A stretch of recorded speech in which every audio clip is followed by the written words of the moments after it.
तं ते निनादम् उपकर्ण्य जनस्तपस्थाः सत्यस्थिताश्च मुनयो नुनुवुर्भवन्तम् तत्स्तोत्र हर्षुलमना परिणध्य भूयः तोयाशयं विपुलमूर्तिरवातरस्त्वं तं ते निनादमुपकर्ण्य जनस्तपस्ताः तं ते निनादमुपकर्ण्य जनस्तपस्ताः सत्यस्थिताश्च मुनयो नुनुवुर्भवन्तं सत्यस्थिताश्च मुनयो नुनुवुर्भवन्तं तत्स्तोत्रहर्षुलमनाः परिणद्य भूयः तत्स्तोत्रहर्षुलमनाः परिणद्य भूयः तोयाशयं विपुलमूर्तिरवातरस्त्वं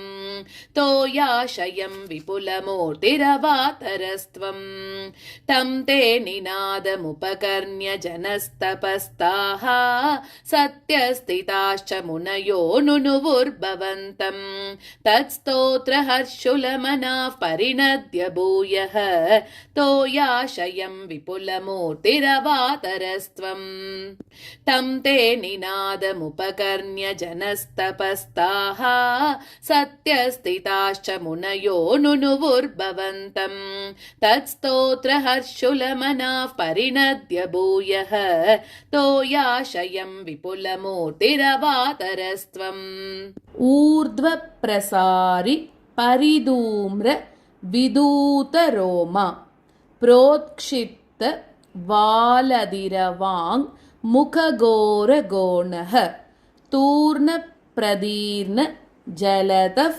परिगूर्ण दक्ष्णा स्तोतृन्मुनीन् शिशिरयन् नवतेरितत्वम् ऊर्ध्वप्रसारि परिधूम्रविदूतरोमा ऊर्ध्वप्रसारि परिधूम्रविदूतरोमा प्रोत्क्षिप्तवालधिरवाङ्मुखगोरगोणः प्रोत्क्षिप्तवालधिरवाङ्मुखगोरगोणः तूर्णप्रदीर्णजलदः परिगूर्णदक्ष्णा तूर्णः प्रदीर्णजलदः परिगूर्णदक्ष्णा स्तोतृन्मुनीन् शिशिरयन्नवतेरितत्वम् स्तोतृन्मुनीन् शिशिरयन्नवतेरितत्वम् ऊर्ध्वप्रसारि परिधूम्रविदूतरोमा प्रोत्क्षिप्तवालधिरवाङ्मुखगोरगोणः तूर्णप्रदीर्णजलदः परिगूर्णदक्ष्णा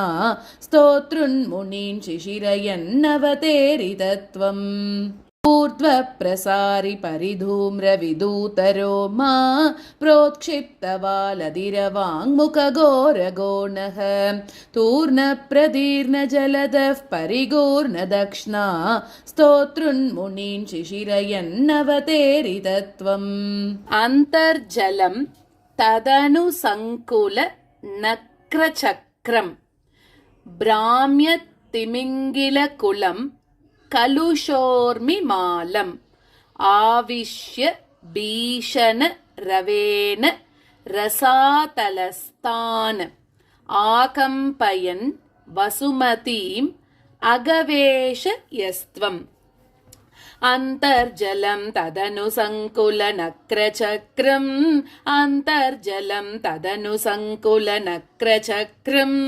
भ्राम्यतिमिङ्गिलकुलं कलुषोर्मिमालम् भ्राम्यतिमिङ्गिलकुलं कलुषोर्मिमालम् आविश्य भीषणरवेण रसातलस्तान् आविश्य भीषणरवेण रसातलस्तान् आकम्पयन् वसुमतीमगवेशयस्त्वम् आकम्पयन् वसुमतीमगवेशयस्त्वम् अन्तर्जलं तदनुसङ्कुलनक्रचक्रम् भ्राम्यतिमिङ्गिलकुलं कलुषोर्मिमालम् आविश्य भीषणरवेण रसातलस्तान् आकम्पयन् वसुमतीमगवेशयस्त्वम् अन्तर्जलं तदनु सङ्कुलनक्रचक्रं भ्राम्यत्तिमिङ्गिलकुलं कलुषोर्मिमालम् आविश्य भीषणरवेन रसातलस्तान् आकम्पयन् वसुमतीमगवेशयस्त्वम् दृष्ट्वात दैत्य हतकेन रसातलान्ते संवेशितां झटितिकूट किटिर्विभोत्वम् आपातुकान् विगणय्य सुरारिखेटान् दंष्ट्राङ्कुरेण वसुधाम् अददा सलीलम् दृष्ट्वा तदैत्यहतकेन रसातलान्ते दृष्ट्वा तदैत्यहतकेन रसातलान्ते संवेशितां झटितिकूटकिटिर्विभोत्वम् संवेशितां झटितिकूटकिटिर्विभोत्वम् आपातुकान् विगणय्य सुरारिकेटान् आपातुकान् विगणय्य सुरारिकेटान् दंष्ट्राङ्कुरेण वसुधा मददा सलीलम् दंष्ट्राङ्कुरेण वसुधा मददा सलीलम् दृष्ट्वा तदैत्यहतकेन रसातलान्ते संवेशितां झटितिकूटकिटिर्विभोत्वम् आपातुकान् विगणय्य सुरारिकेटान् दंष्ट्राङ्कुरेण वसुधा मददा सलीलम् दृष्ट्वा तदैत्यहतकेन रसातलान्ते संवेशितां झटितिकूटकिटिर्विभोत्वम् आपातुकान् विगणय्य सुरारिकेटान् दंष्ट्राङ्कुरेण वसुधा मददा सलीलम् अभ्युद्धरन् नथधरां दशनाग्रलग्न मुस्ताङ्कुराङ्कित इवादिकपीवरात्मा उद्धूतघोर सलिलाज् जलधेरुदञ्जन् क्रीडावराह वपुरीश्वर पाहि रोगात् अभ्युद्धरन्नथधरां दशनाग्रलग्न अभ्युद्धरन्नथधरां दशनाग्रलग्न मुस्ताङ्कुराङ्कित इवाधिकपीवरात्मा मुस्ताङ्कुराङ्कित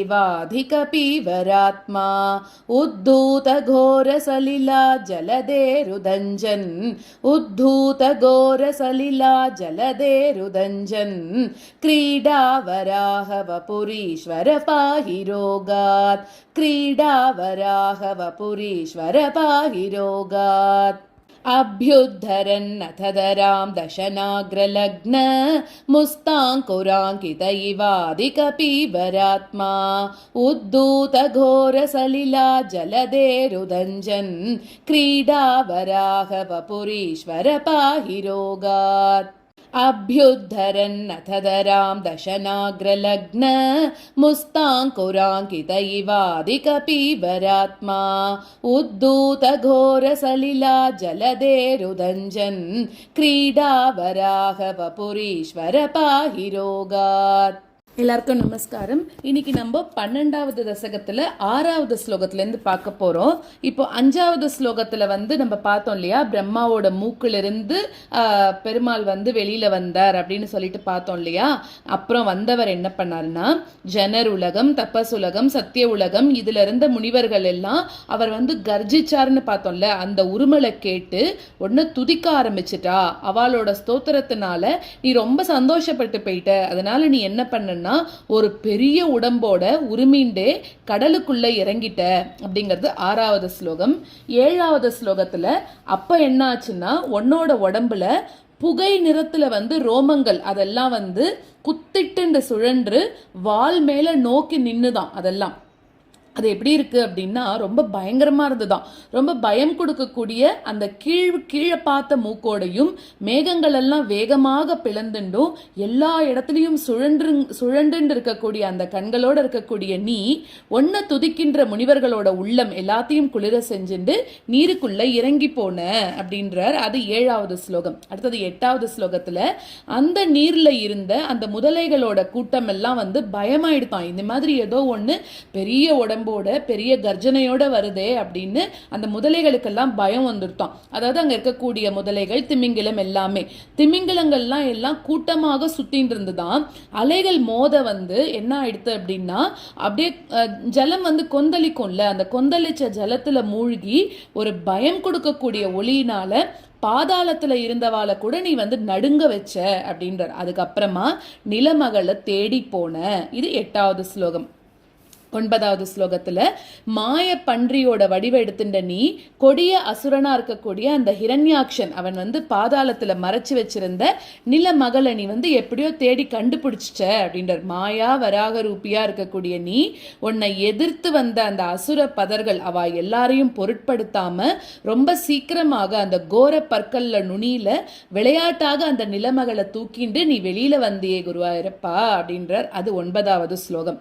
10வது ஸ்லோகம் விளையாட்டாக அந்த பன்றியோட உருவத்தை எடுத்துட்டவன் நீ கோரப்பற்களோட நுனியில ஒட்டின்னு இருக்கக்கூடிய ஒரு கோரை புல்லு மாதிரி இருக்கக்கூடிய அந்த பூமியை மேல எடுத்துட்டு வந்து பெரிய சரீரத்தோட பொங்கி எழக்கூடிய கடல்ல இருந்து வெளியில வந்த நீதான் என்னோட நோயிலிருந்து என்னை காப்பாத்தணும் அப்படின்னு சொல்லி இந்த தசகத்தை பூர்த்தி பண்ற. நாராயணா கிலகுரோ பகவன் நமஸ்தே. சர்வத்ர கோவிந்த நாம சங்கீர்த்தனம். கோவிந்தா கோவிந்தா.